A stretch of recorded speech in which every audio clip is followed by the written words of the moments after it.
ഈശോമിശിഹായ്ക്ക് സ്തുതിയായിരിക്കട്ടെ. ഇന്ന് മാർച്ച് 1-ാം തീയതി നോമ്പുകാലത്തിലൂടെ നമ്മൾ കടന്നു പൊയ്ക്കൊണ്ടിരിക്കുകയാണ്. നമ്മളിന്ന് ധ്യാന വിഷയമാക്കുന്നത് ഈ നോമ്പുകാലം എന്ന് പറയുന്നത് നമ്മൾ വലിഞ്ഞ് കരയാനുള്ള ഒരു കാലഘട്ടമാണോ? ചിലരെ സംബന്ധിച്ചിടത്തോളം അവർക്ക് ചില ഫുഡ് ക്രമീകരണങ്ങൾ അങ്ങനെയുള്ള കാര്യങ്ങളൊക്കെ ഉള്ളത് കൊണ്ട് ചിലർ ഗ്ലൂമിയാവും.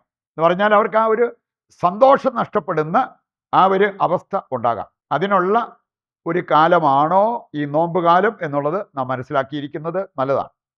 അതുമായി ബന്ധപ്പെടുത്തിയ ഒരു 3 പഠനം കത്തോലിക്ക സഭയുടെ മതബോധന ഗ്രന്ഥം നൽകുന്ന നോമ്പുകാലത്തെക്കുറിച്ച് തരുന്ന ആ 3 പഠനം അത് നമുക്ക് ഏറ്റെടുക്കാം. അതുപോലെ അതുമായി ചേർന്ന് പോകുന്ന 3 പ്രധാനപ്പെട്ട വചനഭാഗങ്ങളും നമുക്കെടുക്കാം. ഞാൻ കേട്ടിട്ടുണ്ട് ചില വ്യക്തികളോട് ഹൗ ആർ യു, എങ്ങനെയുണ്ട് എന്ന് ചോദിച്ചാൽ പുള്ളിങ് ഓൺ എന്ന് പറഞ്ഞാൽ ഇങ്ങനെ ഉന്തിത്തള്ളി ജീവിതം മുമ്പോട്ട് നയിക്കുന്നു. അതേ ഒരു ക്രിസ്തീയ ജീവിതം അല്ല എന്നുള്ളത് നമുക്ക് പറയാൻ പറ്റും. വചനം മനസ്സിലാക്കിയിട്ടുള്ളവർക്ക് ക്രിസ്തീയ ജീവിതം അങ്ങനെ ഉന്തിത്തള്ളി കൊണ്ടുപോകാനുള്ളതല്ല. ഒരു സഹോദരൻ്റെ കാര്യം അദ്ദേഹത്തിൻ്റെ തന്നെ ഭാര്യ പറഞ്ഞ നോമ്പ് വന്നാൽ പിന്നെ കുടിയില്ല, അങ്ങനെയുള്ള കുറച്ച് കാര്യങ്ങളൊക്കെ ക്രമീകരണം എല്ലാ നോമ്പിലൊക്കെ ചെയ്യുന്നതാണ്. പക്ഷേ നോമ്പുകാലം വന്നു കഴിഞ്ഞാൽ പുള്ളിക്കാരത്തേക്ക് ഒരു വിഷമാണെന്നാണ് പറഞ്ഞത്. കാരണം ഈ മനുഷ്യൻ അല്പം മദ്യപിക്കും, നല്ലപോലെ ഫുഡൊക്കെ കഴിക്കും, പക്ഷെ അതെല്ലാം കഴിഞ്ഞു കഴിഞ്ഞാൽ വളരെ ജോവിയൽ, വളരെ ജോളി, സന്തോഷവാനായിട്ട് പോകുന്ന ഒരു വ്യക്തി.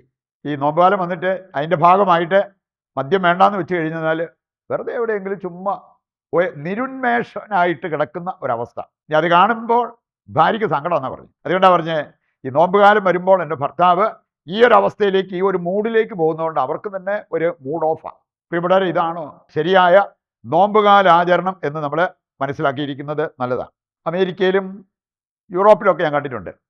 അവർക്ക് ഈ വിൻ്റർ കാലം എന്ന് പറഞ്ഞു കഴിഞ്ഞാൽ അവർ വളരെ ഗ്ലൂമിയാണ്. സൂര്യനും ഉദിക്കുന്ന കാണുന്നില്ല.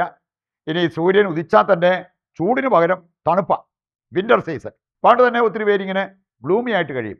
സമ്മറാണ് ചിലർക്ക് ടോളറേറ്റ് ചെയ്യാൻ ബുദ്ധിമുട്ടുമാണ്, ഭയങ്കര ചൂടാന്ന് പറയും. ഏറ്റവും അവർ ജോയ്ഫുള്ളായിട്ട് കാണപ്പെടുന്നത് സ്പ്രിംഗ് സീസണാണ്. Spring season.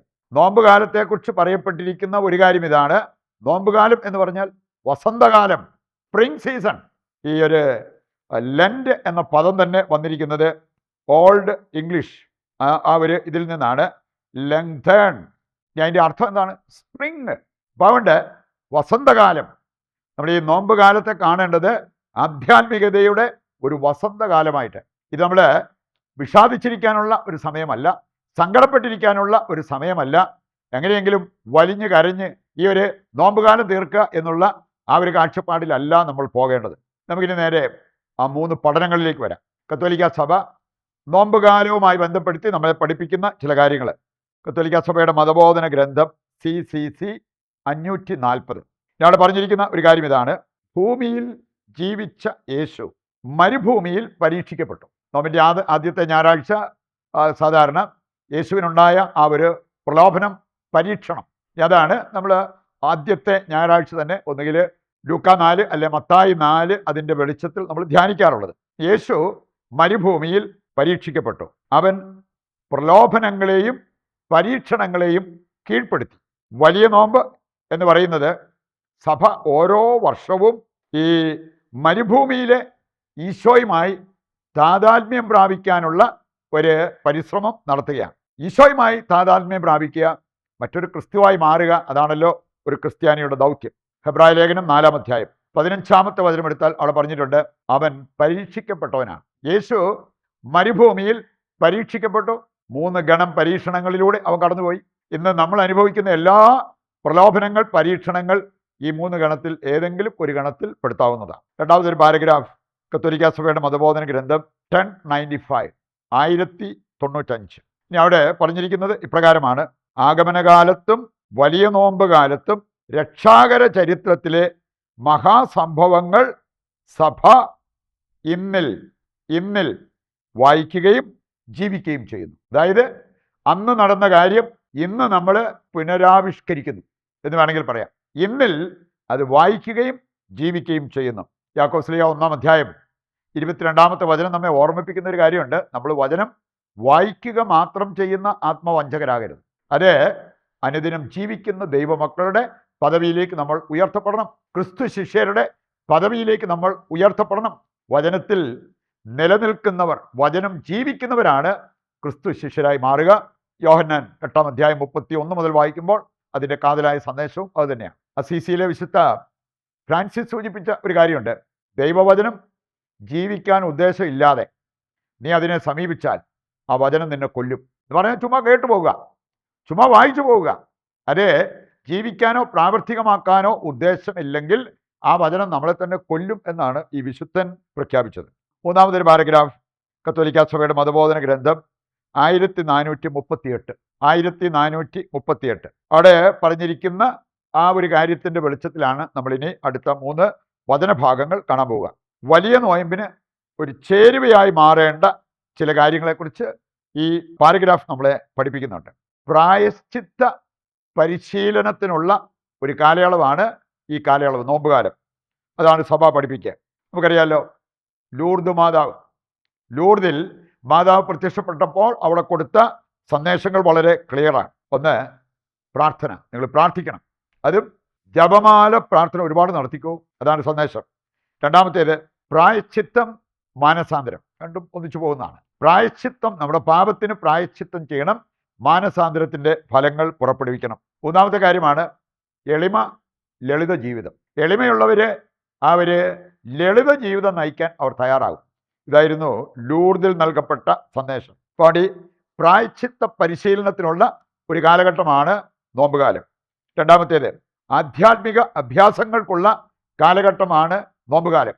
അതുകൊണ്ടാണ് നമ്മൾ ഈ ഒരു നോമ്പുകാലം വന്നു കഴിഞ്ഞാൽ ഒത്തിരി പേര് ദിവസേന കുർബാനയ്ക്ക് പോകും, പ്രാർത്ഥനയുടെ ആ ഒരു അളവ് വർദ്ധിപ്പിക്കും. അങ്ങനെയുള്ള കാര്യങ്ങളെല്ലാം ആധ്യാത്മിക അഭ്യാസങ്ങളാണ്. അതുപോലെ തന്നെ മൂന്നാമതൊരു കാര്യങ്ങൾ പറഞ്ഞിട്ടുണ്ട്,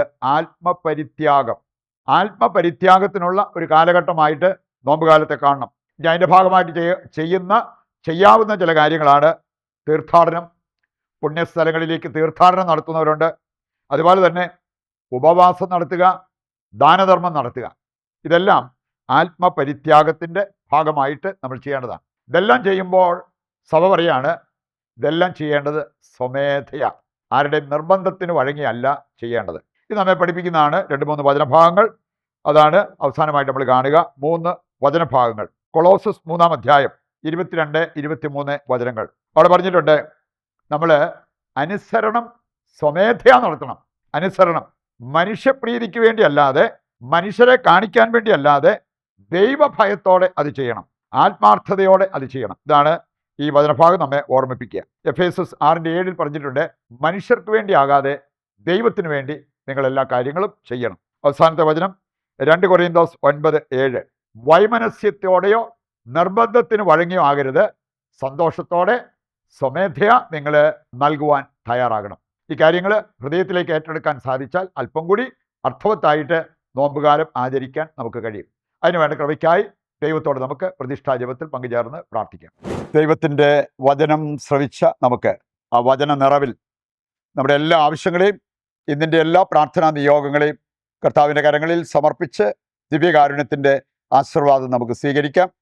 യേശുവേ നന്ദി, യേശുവേ സ്തുതി, ഹല്ലേലൂയ, യേശുവേ ആരാധന, യേശുവേ നന്ദി.